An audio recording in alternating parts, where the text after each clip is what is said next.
Joining Chris Moore on tonight's Black Horizons are Mike Kane, Program Director, WCKG Radio; Dr. Earl Braxton, Assistant Director for Training, Three Rivers Youth; Dr. Harry D. Clark, Principal of the Pittsburgh High School for the Creative and Performing Arts, otherwise known as Kappa; and Kevin Amos, Station Manager and Program Director of WYEP Radio. Good evening and welcome to Black Horizons. A series of articles that have appeared in the New Pittsburgh Courier recently suggest that the explicit lyrics that accompany a lot of the popular music played on the radio and sold in stores is in fact verbal gunpowder. That gunpowder is currently being poured through the ears of young blacks, and it is likely to go off with a bang that will leave only a vacuum where young thriving minds should be. As an example, listen, if you will, to some of the lyrics of Rapper's Delight, the song that kicked off the current craze of rhyming rap. Quoting, "He's a fairy, I do suppose, flying through the air in pantyhose. He can't satisfy you with his little worm, but I can bust you with my super sperm." End of quote. Well, that's more than suggestive, that's downright blatant. To get to some of your views on this issue, we took our Black Horizons camera to get to the streets. People in the place just for you. It's the rapping, the music of New Age. We're not the Sugar Hill Gang trying to survive. We're not the treacherous three or the furious five. We're not trickeration or the funky four. And we damn sure ain't the plus one more. Cause we're HQ and we're the Newz crew. Take a step back, we're coming through. Party people in the place, this is just for you. A little something from HQ. Well, I think it's all right. You know, it's to its own. People just have to. Music is so unique that people just have to learn how to adjust by it, you know, because music is it's something love, you know, behind it. You have to learn how to communicate with people with it, you know. It's a very deep thing. I like a real good movie that's rated X. I'm Mike D. Just about ready for sex. Has no meaning to it as far as I'm concerned. I really don't appreciate it because it's on the radio and everybody's exposed to it. That's my opinion of it, and the words and whatever. Just don't appreciate it. What about yourself? I think it's having a bad effect on the younger generation for some of the things that they're hearing and some of the things that's being said, especially dealing with sex. You know, I think it should be in nightclubs where it belongs. It should be played over the radio because that thing lingers in your mind and you hear them on the street singing and actually they don't even know what they're talking about. But like a 757 flying over your head. A hot rock, just about ready for bed. And just go back to cover the heat on the sheet. Then you ask yourself, should he stand the heat? Well, I can't stand it because I'm in a spell about a man he called Rockwell. Well, I don't like the rapping, you know, too much because everybody's starting to come out with it, you know, but it's all right. You don't have any problem with the lyrics and what they're saying, especially the young black people? No. Yeah, MC. Mike D. Mike D. I want to tell my man what you got for me. I have nothing for you, Rockwell, my man. I have something for the ladies, can you understand? And then you ask yourself, again, you stand the pain, cause you hit by the thunder, and then come the rain. See, I got rap, so you got your own. Come on, Mr. Bill on the microphone. It kind of corrupts a lot of minds, because my cousin heard it one time, right, and he asked me what it meant, and I said, well, I can't tell you right now, you know, you have to ask your mother, your father, you know. Well, sometimes they should, like, stay away from that, just stay with, like, good, clean words, like, when Sugar Hill first came out with his first rap, now everybody turned to that, you know, because it's good, clean, but now with Curtis Blow, like, with Rap Dirty, you know, something like that shouldn't have been made. Dial 363-2199. When I get on the phone, I blow your mind. Well, I'm classified like Billy D, and ain't no mother in the house like me. From north to south, or from east to west, I'm the MC who's the very best. I can turn it up and I can make you shout. I want the whole damn world to know what I'm about. Hey, you know, I dig the music. It's real cool, you know. So I like it. We're not the Sugar Hill Gang coming on the floor. We're not Curtis Blow, but much, much more. We're not the Furious Five or Grandmaster Flash. We're not Count Cool Out, cause he's a pain in the ass. I think that in some instances, with respect to the effect that things like music and television have on young people or young black people, I think that sometimes that's a little overworked. I think that some of the things that are probably affecting young black people today are the type of education they're getting in the schools, perhaps parental concern and involvement with what their kids are doing today. I think those types of things affect black children and all children in their development much more than music or television or radio or anything like that. MC Mike D with the capital M. Don't knock at my door, just walk right in, cause I'll be inside for you, my dear. With pink champagne in a case of beer. Now if that won't do for a mellow high, then I'll give you some love and that you can't deny. Cause I'm your number one and only MC. The cold Christian lover they call Mike D. It's all right with me, because I present it myself. You like it a lot? Yeah, sure. No problem with it at all? No, Yeah. Hot rock, swell. Give you a little bit of show and tell. Hot rock away. I rock you dirty, I rock you crazy. I'm the magical man with the mic in my hand. And I'm the super fly guy all over the line. I'm a Christian man, and I believe that it's time that we need to get Christian morals built up in our black children. And that's the problem with our community today. We have a moral breakdown. And it is coming through our music. That's our only means of communication is through the music. And we're doing it with that thing called rap. And they want the black man to be cool. And it's time for us to quit being cool and standing up for what's right. Well, those are just a few opinions that we garnered while out on the streets of Pittsburgh. A couple of points to be made before we continue with the show. First of all, the gentlemen doing the rapping were Leon Dent, Michael Davis, and William Johnson, all students at Westinghouse High School. They are members of a group that they formed called Homewood Quality. That's Homewood Quality, otherwise known as HQ. Secondly, another point to be made before we continue is that we did invite a representative of radio station WAMO to appear on this program, but because of a conflict in the proposed time of the taping of this program, and because Mr. Floyd, J.C. Floyd, the program director, said he was quite busy with the overall direction of the station, he could not attend this taping, and we do regret that. Now let's move on with the program. Dr. Braxton, are you concerned at all about these trends in music, especially the explicit lyrics that we are hearing nowadays? Yes, I'm very concerned. I think that we don't recognize the power, the impact of this music on our youngsters. This music has the same impact that is used with commercials, in which you teach a person a jingle and a rhythm and a rhyme, and when they walk into the supermarket, they pick out the product that you want them to buy. I don't think that this music is much different. The words we may not see an overt impact of the words, but they are delivering very powerful and very definitive messages. You know, let me make this point. You know, I think we're going to have more success with this discussion, gentlemen, if we first separate the lyrics from the music. You know what I mean? Like, I think Dr. Clark was saying earlier, even before we started taping, about how the beat has been here for a long time. True. My main concern would be the lyrics themselves, the ones that you spoke about at the beginning of the program. But when you get down to the bottom line, Chris, you're going to find out that you're all still coming back to basic economics. Rick James is certainly one of the leaders in this type of music that we're talking about, especially lyric-wise. But yet the man has sold platinum albums ever since he's been an artist. And that is where our problem lies. Excuse me. You want to say something, Kevin? Yeah, I think the problem may not be in so much as the record companies, because the record companies definitely have to put out their product, but you have to look at some of the stations which program some of the material also, because they're the ones that are putting it out there for the consumer to purchase. Okay, and that can also have a detrimental effect, you know, on the viewer or the listener. Okay, now that's happened in TV. We've seen that happen in TV with the young kids being you know, sold different products and things like that on the air, you know, and it happens with the music also. You know, if they keep hearing a certain thing, of course they're going to want to go out there and get it. You know. All right, then let me ask a question of you, Mike.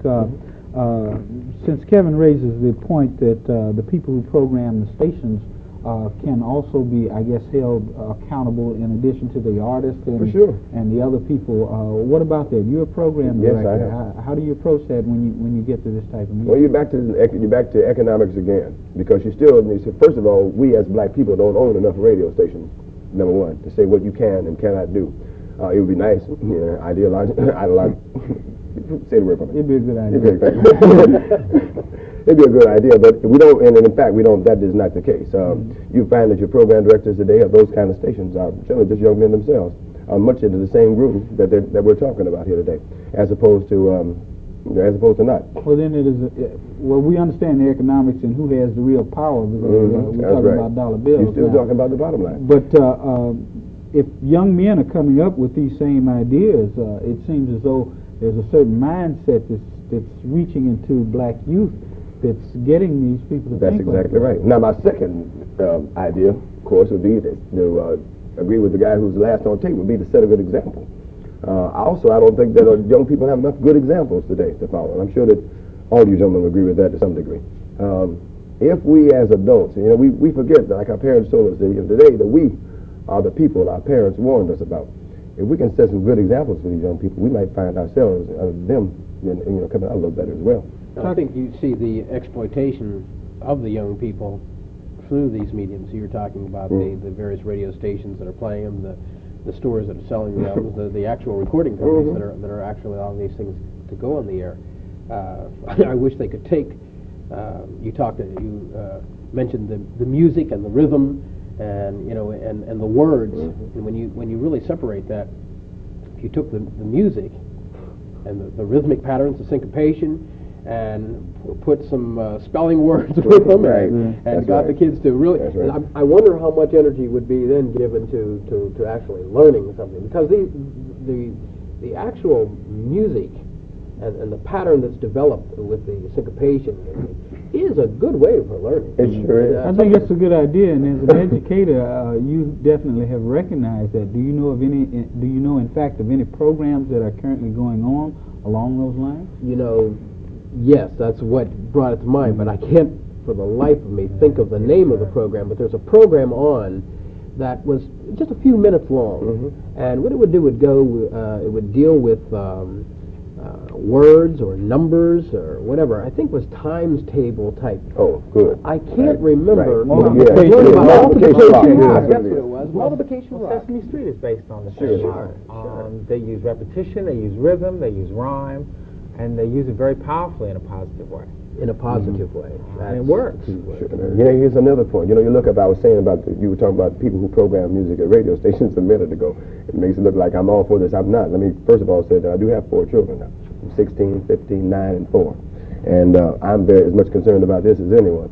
And I can see basically where this comes from. If you take a big, powerful, like a WDVE will say, that is very popular with the kids, especially the white children today, young, between the ages of maybe 13 and 17, 18 years old. But the people that program those radio stations aren't 22 or 3 years old. These are men that know what they're doing. Now, what they have in this market is called crossovers, and whether you gentlemen know it or not, because you basically probably most of you are Pittsburghers, this is one of the hardest markets to cross a record. Take a black record and cross it over to a white radio station to play, and that's what they use to protect the children from those things. I have an argument with you there, Mike. One of the earlier crossover artists, not so much as a all-and-out black artist, but you look at the late Bob Marley and how he was developed by that island record label, and how when Bob Marley first came out into the public, that he was exposed by a lot of white college students, and a lot of those people listened to him, a lot of people got into his music, whereas a lot of the black radio stations around the country do not play his music at all. That's exactly right. You're right. And his music has a lot of positive influences also, but yet they are not programming that type of music. Well, then again, you get back to economics too, because look at this point. Now, Sugar Hill Gang, which you quoted from at the beginning of the show, outsold that particular cut, outsold all the Rick Jameses. Yet there's 2 white radio stations in the market. All the Rick Jameses, all those little things that Rick James is, but yet Rick James crossed. Yeah. You see? So I think we were talking about Bob Marley, because I shouldn't agree with you. I think it's a timing thing. What are we really looking at? We're looking at, I guess this is Black Horizons, but we're looking at youth, children everywhere. And while I see this is certainly popular in the black community, that radio station does not go always to black homes. It's going to a lot of homes throughout the country. And I just wonder, what can we do? How can that be stopped, changed? How can we take that energy and redirect it into a positive way? I think one of the things is that we need to understand a lot more carefully what we're dealing with. And You know, it's one thing to talk about that money does rule the world and our culture, and that's very real. But we're also dealing with a psychological dynamic, and maybe because I'm a psychologist, I'm focused on that. But radio and TV have a profound impact on the minds of kids. For sure. That's no accident, the way that stuff programs our kids. If you teach a person a rhythm pattern, it has the same impact almost as hypnosis. I mean, one of the things we've learned is that the innocent African rhythm patterns in our history really had a hypnotic effect on people, and that's one of the ways that a lot of healing took place. So now we're talking about the same phenomena occurring, and it's not just the rhythm in the music. TV does the same thing. It affects a part of the brain that very unconsciously has people doing things. So you can have a child committing a violent act out here, and you may never make the connection that he learned that from either TV or a song that he's been singing around in his mind. Dr. Braxton, you say that it is no accident. Are you suggesting that there's a conspiracy that this music is put upon young people, or what? Well, I don't, I mean, a conspiracy, I don't have any data to support, but I certainly happen to believe that there's something more than accidental about the way in which this material is being programmed in people's minds. What I think is needed is for people that program black-oriented radio stations, okay, because my opinion, there is really no black radio station in Pittsburgh when a majority of the listeners of the radio station happen to be white, okay? Black-oriented radio. Is that a fact in Pittsburgh? Yeah, with the two stations that could be Whammo and CKG? Oh, sure. You know, if you look at their advertisers, most of the people that buy advertising time, they're not, you know, from the black community. There's only a few businesses that can actually afford advertising on those stations. But, you know, you have to look at the programmers. The programmers have to sit down and say, how are we going to be able to program some positive type things for our community? And that's what needs to be done, you know. Well, have you two gentlemen as programmers taken a look at that? Oh, I have, certainly. And I realize that you're restricted along some lines, but, what can you do? You know, you are restricted along some lines. And I think, of course, a station like WMO is going to affect more than it is a person like a station like myself. Why would it do that? Because WMO is a powerhouse. It is an institution in this city. There are some people that listen to get up and just unconsciously in the morning, turn the radio on, and never even think about changing it. But the time that somebody has the radio on and the time that they're really listening to it is only average generally about 12 minutes out of an hour. You know what I mean? They're really listening what you say because you're on telephone, you know, you don't listen to baby or whatever. When you get to that point, what I try and do is select as much adult music as I can. Whereas over there, they're going to have a much larger, younger audience than mine. And they need to really watch that. Okay, but what happens when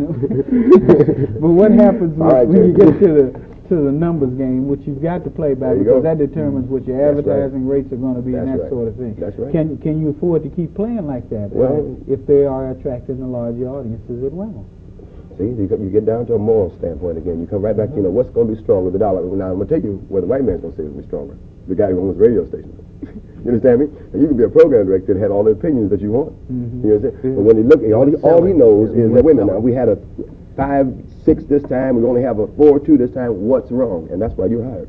And that's why you'll be fired. Bottom line. Right. Okay. A lot of people don't want to put themselves on the line and take that chance, you know.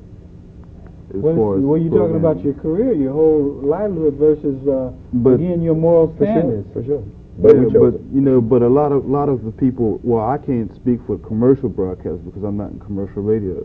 But a lot of commercial broadcasters, you know, they have to go in and they have to do a certain thing when they go into that radio station. If you say you're going to play this and this, you're going to play that. Okay, even though you may not agree. A lot of disc jockeys back in the '60s were like thrown off the air because some of them even went on the air and, you know, gave their political opinions about what they felt about war and effects of war and things like that. But you know, the programs have to watch this stuff. Are we overreacting a little bit to this music? I can remember when I was in high school, I was riding to school one day with my father, and this record came on and said, "Shake, shake, shake, shake your booty." Oh, yeah. And my father almost had a wreck. really, he said, I know they didn't say booty on Right. the radio. But now, as evidenced by the lyrics that I recited in the beginning of the program, they're saying things that seem to me quite strong now. quite So I don't know, are we getting older? Are we a group of older men sitting around Broadway. saying... Maybe history is repeating itself. If you think back, and maybe I may be dating myself, and if you all nod your heads, yes, but there were songs that were banned from the radio. "Work with Me, Annie," back in the 50s. Annie Had a Baby, which was the sequel to Work with Me, Annie, and then they changed the lyrics to Work with Me, Henry. Roll on, but there were overtones. Man, let me tell you. Now, let me ask you something. Now, doesn't it seem to you how, like you said, that was banned from the radio, right? Mm-hmm. I wonder how many copies that record sold. Seems to me like everything that gets banned gets popular. Come on, I'm telling you. Movies that you weren't supposed to see because they had a little thing everybody ran to see. Same thing was with Red Fox. I can remember my father and them back there behind the doors on Friday nights, back in the back thinking we weren't listening, playing those same kinds of records that went on to sell. Now you can hear some cuts of Richard Pryor on there. Mm-hmm. Can we not? So I think what we're doing here, Chris, is we're getting caught up in the same thing because I had a same kind of program like this in Los Angeles, 1971, 10 years ago. And unless we somehow or another correct our morals, we'll have the same one in 1991. Mm-hmm. But things do seem, perhaps it's again my perspective, but things do seem to be getting worse in terms of what's being said. And is there a final bottom line that can be drawn, or will all the censorship be lifted in the near future? Well, I think this is not at all unrelated to the time we're living in and the culture that we're in. Mm-hmm. One of the things that has been said is that you can always tell what's getting ready to happen in the world at large by what goes on in print and in the mass media. So that if our music and our TV programs are getting increasingly sex-oriented and violence-oriented, this is an indication that the culture is going that way. And I really am not so sure that we're not preparing young minds to accept some violence somewhere. Is it a self-fulfilling prophecy? Does one necessarily follow the other, though? It's hard to say, but it certainly is clear that one tends to set off the other, that there's a direct correlation between one and the other. Mm-hmm. They said that if you had assessed the material that came out in the media before World War II, it would have been a build-up to violence. It was preparing people to accept violence. Mm-hmm. So I don't know what they're preparing these young folks to go for. Dr. Clark, as a principal of one of the area high schools, you're in constant contact, daily contact with children. Have you noticed any appreciable change in attitudes toward moral, sex, violence, smoking marijuana, all those types of things? What? Well, induced by this music? I really can't say, because I don't have data that I can relate to. Mm-hmm. In other words, I can't say that particular music. Well, I'm just asking for your personal perception. Okay, my feeling is that with the sexual promiscuity that is current today, and things that are accepted, if you turn on the radio and that's accepted and it's on the air and people don't say anything, then you see the youngster accepting that and going on about the business. The language is getting stronger. It used to be that a young student would curse maybe, and if he saw an adult around, would apologize or try to get out of the scene. Mm-hmm. Not so. Mm-hmm. Excuse me. This is not so anymore. The language is very, very bad, and I've noticed also that attitudes among females are even have lessened. The whole business of manners and that whole continuum of things that we looked at as very, very important, things that we got rapped for by our parents if we didn't behave ourselves. Those things are gone. And I think a lot of that, as an educator where I sit, you see youngsters come into the schools and you know what parents are right on top of it. But that peer pressure thing is a very difficult thing to deal with in terms of young people. Dr. Brett. See, I think the music really does bear out what you're saying about even what you're seeing in school. I remember in the 60s that the popular music was love songs. Smokey Robinson wrote about love, talking about romance and feeling good and that kind of thing. And here we are, a couple of decades later, and these songs are talking about abuse, violence, doing it to somebody. You don't hear anything about love in too many of these songs. I mean, those lyrics. Well, you know what? have changed. The connotation of love has changed too. I think they're still singing about connotation of love, but has it's like changed, a more aggressive manner, you know, the way they're going about singing about it, you know. It's an acting out. Well, I want to get it right now, baby, you know. But And, does that leave any room for, I guess, caring or feeling and that sort of thing? Those things aren't promoted anymore. No money in right. that. No money. No money in that. That's the bottom line. It's all, I'm telling you, it's all listen, commercial. I tell you, gentlemen, I had this discussion 10 years ago, and unless we do, like Doctor says, and start at the moral, it's going to happen again, Chris. Again, it's not going to get any better. You can ask this, Dr. Clark, I'm sorry, about the high schools. That's not going to change, Doctor. Don't you? You can tell that, can't you? Oh, yeah. These young people, and because it's going down further. I mean, it's in the elementary schools already. You can't expect the high schools to change in 5 years when they're doing the elementary now.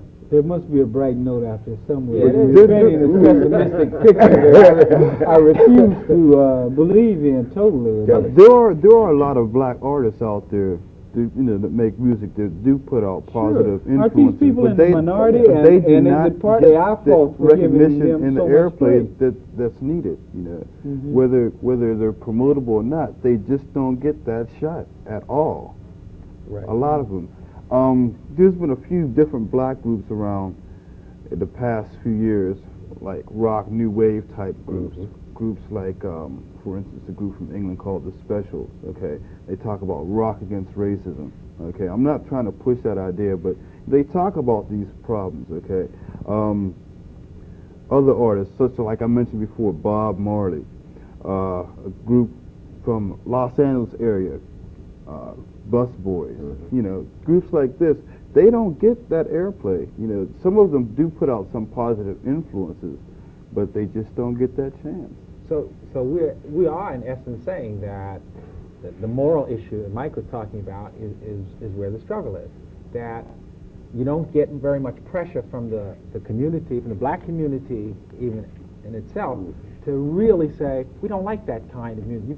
We need something else here, and we're not going to support it. We're almost out of time. What accounts for that, do you think, and what should be done?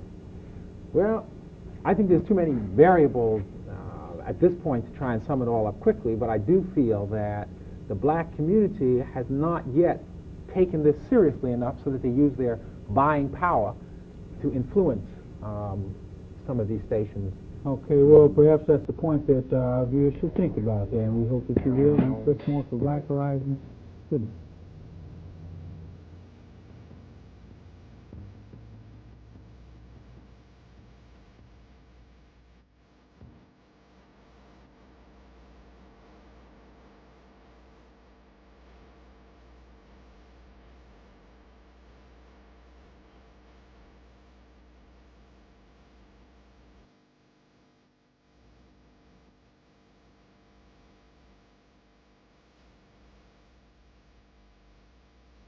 If you have any questions or comments on this program, write to Black Horizons, WQED-TV, 4802 Fifth Avenue, Pittsburgh, Pennsylvania, 15213.